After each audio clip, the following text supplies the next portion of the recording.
Ron DeSantis. We're told Kenton is holding a press conference right now on the latest on this tropical storm. Let's listen in. Because of some of the things that we've done in the past, recognize that there does need to be a mutual aid from time to time.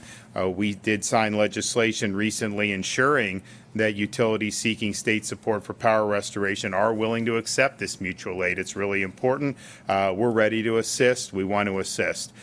We mentioned constructing about 9,400 feet of flood protection devices supporting critical infrastructure against flooding from the storm. This has been done for things like hospitals in the past. This time it was deployed around utility substations, and I'm pleased to report that all the flood control barriers that were erected around utility substations ahead of the storm have successfully protected those facilities from stormwater damage. So we have $250,000 without power.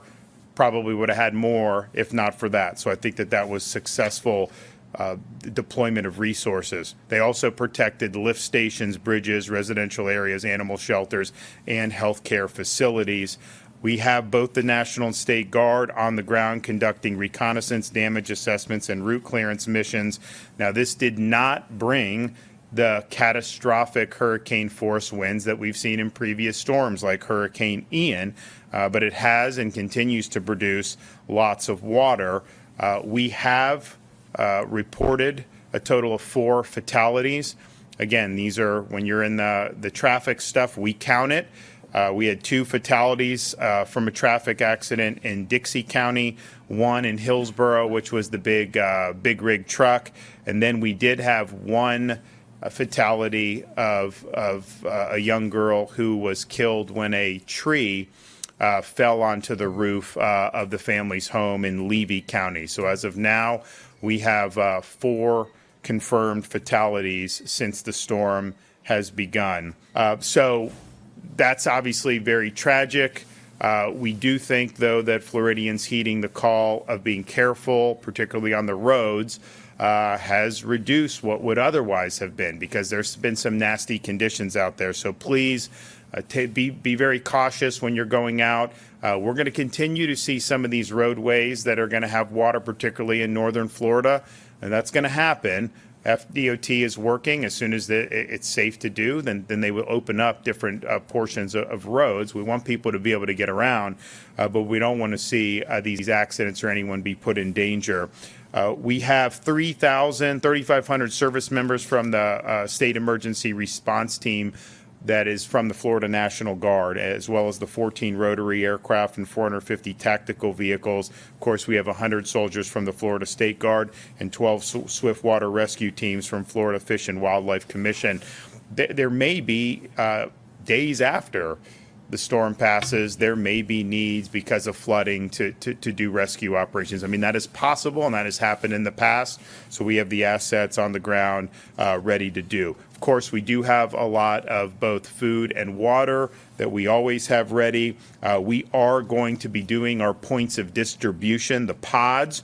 As soon as the storm has completely left the state, those pods will go. Those missions will begin tomorrow. We've accepted requests from Jefferson, Dixie, and Taylor counties to stand up pods for residents who need help or resources. As well, in addition to that, the Department of Commerce plans to set up a resource center for businesses, consumers, and others in need tomorrow at Taylor County Middle School. And as there's needs around the state, Commerce will also flex to be able to meet those needs. Thus far, 150 FDOT crews have assessed over 8,400 lane miles for damages. 69 bridge inspectors teams are in the field and have performed over 1,300 inspections. 125 FDOT crews are in the field and have performed cut and toss operations on close to 4,500 miles. Sunshine Skyway Bridge is still experiencing closures. I think there's some signage that is tough to get to. It creates a hazard, and they just needed the winds to die down a little bit. So we anticipate them being able to take care of that in relatively short order and reopen those portions as well.